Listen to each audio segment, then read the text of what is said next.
a sitting cabinet secretary accused of lying under oath on camera, and instead of a clear answer, it turns into a full-blown confrontation. What happens next says everything about accountability in Washington. Gentleman's time expired. I now recognize the gentleman from Michigan, Mr. Thanedar, for 5 minutes of question. Please remember to stick to the 5 minutes. Thank you, Chairman Garbarino and Ranking Member Thompson, for having this hearing today.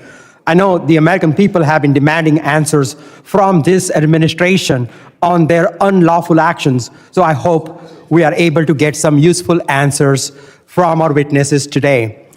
Secretary Noem, this past May, I asked you during a congressional hearing if it was the policy of DHS to follow orders issued by federal courts. You said on the record, and I'm quoting here, "We are following all federal orders." End of my quote, end of your quote. Secretary Noem, you lied to me under oath that day. You lied to the American people, and you have betrayed the trust placed upon you in your role as Secretary of Homeland Security. You defied federal court orders when you refused to order the deportation flights to El Salvador in March to turn around.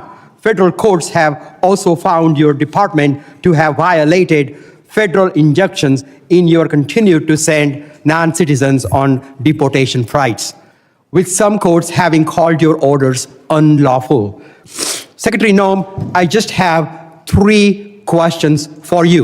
1, why did you lie under oath by saying DHS was following all federal court orders when they clearly were not?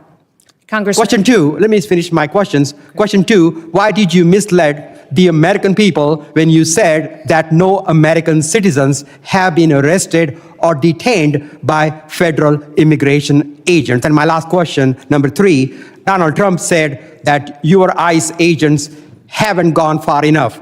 Do you think terrorizing American citizens and assaulting peaceful protesters isn't far enough?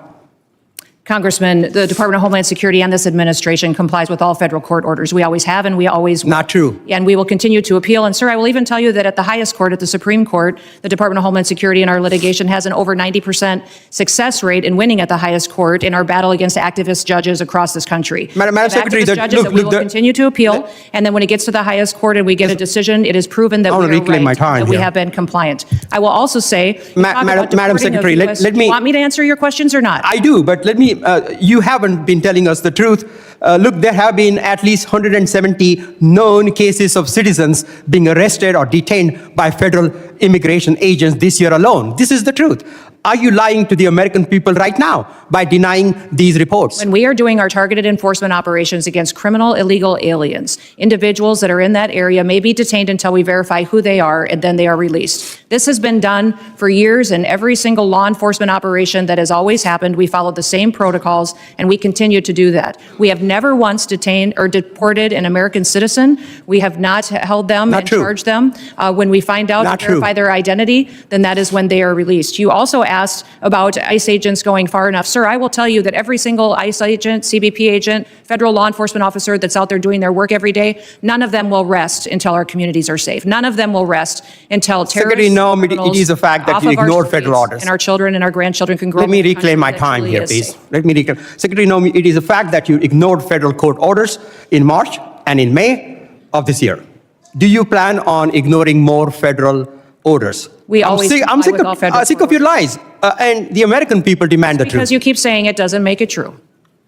I am sick of. This wasn't just a heated exchange. It was a rare moment where the core question of democracy was put on the table in real time. Do those in power have to tell the truth? And what happens when they don't? From the very beginning, Congressman Shri Thanedar sets the tone by doing something that is actually fundamental to congressional oversight, but often gets lost in the noise. He brings receipts. He doesn't just accuse, he references a prior statement, made under oath, where the Secretary of Homeland Security claimed the department was following all federal court orders. That's important because testimony under oath isn't casual political talk. It carries legal and ethical weight. It's supposed to be one of the clearest lines of accountability in government. Then comes the escalation. Thanedar directly accuses Kristi Noem of lying, not just to him, but to the American people. That's not just political theater. That's an assertion that the rule of law itself is being undermined. Because if a federal agency ignores court orders, that's not a policy disagreement. That's a breakdown in how our system is supposed to function. Courts interpret the law, and the executive branch is required to follow it. That balance is the backbone of democracy.